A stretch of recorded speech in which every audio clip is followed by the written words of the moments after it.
Hi friends, welcome to my channel. AP వాతావరణ శాఖ నుంచి వెదర్ రిపోర్ట్ అయితే రావడం జరిగింది. ముఖ్యంగా ఆంధ్రప్రదేశ్లో ఇవాళ రేపు ఏ జిల్లాల్లో వర్షాలు కురనున్నాయి, దానికి సంబంధించిన వివరాలు అనేది అయితే తెలుసుకుందాం. అంతేకాకుండా నైరుతి ఋతుపవనాలకు సంబంధించిన వివరాలు కూడా అయితే తెలుసుకుందాం.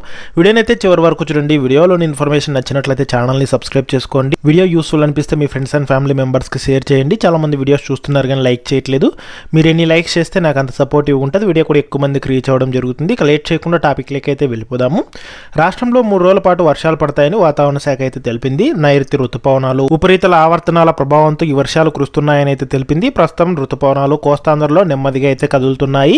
ఇక రానున్న 2-3 రోజుల్లో ఇవి మరిన్ని ప్రాంతాలకు విస్తరించడానికి పరిస్థితులు అనుకూలంగా ఉన్నాయని అయితే తెలిపింది. అదే సమయంలో రాయలసీమ పరిసర ప్రాంతాల్లో ఒకటి, కోస్తా కర్ణాటక ప్రాంతంలో మరో ఉపరితల ఆవర్తనం అయితే విస్తరించి ఉన్నాయి. వీటి ఫలితంగా ఇవాళ రేపు పలు ప్రాంతాల్లో తేలికపాటి నుంచి మోస్తరు వర్షాలతో పాటు అక్కడక్కడ భారీ వర్షాలు కురిసే అవకాశం ఉన్నట్లు వాతావరణ శాఖ అధికారులు అయితే అంచనా అయితే వేయడం జరిగింది. ముఖ్యంగా ఉరుములు మెరుపులతో పాటు ఈదురుగాలులు కూడా వీస్తాయని, అలాగే గంటకు 30 నుంచి 40 కిలోమీటర్ల వేగంతో ఈదురుగాలులు వీచే అవకాశం ఉందని అయితే తెలిపారు.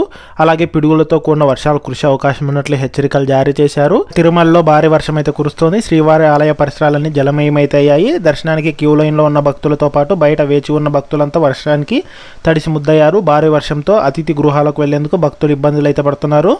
ఇక వీటి ప్రభావంతో ఇవాళ రేపు పార్వతీపురం, మన్యం, అల్లూరి సీతారామరాజు, పశ్చిమ గోదావరి, ఏలూరు, కృష్ణా, ఎన్టీఆర్, బాపట్ల, గుంటూరు, పల్నాడు, నెల్లూరు, ప్రకాశం, నంద్యాల, శ్రీ సత్యసాయి, వైఎస్ఆర్ కడప, తిరుపతి, చిత్తూరు, అన్నమయ్య జిల్లాల్లో తేలికపాటి నుంచి మోస్తరు వర్షాలతో పాటు అక్కడక్కడ భారీ వర్షాలు కురిసే అవకాశం ఉన్నట్లు వాతావరణ శాఖ అధికారులు హెచ్చరికలు అయితే చేశారు. ఇక మిగిలిన జిల్లాల్లో కూడా తేలికపాటి వర్షాలు కురిసే అవకాశం ఉందని అయితే తెలిపారు.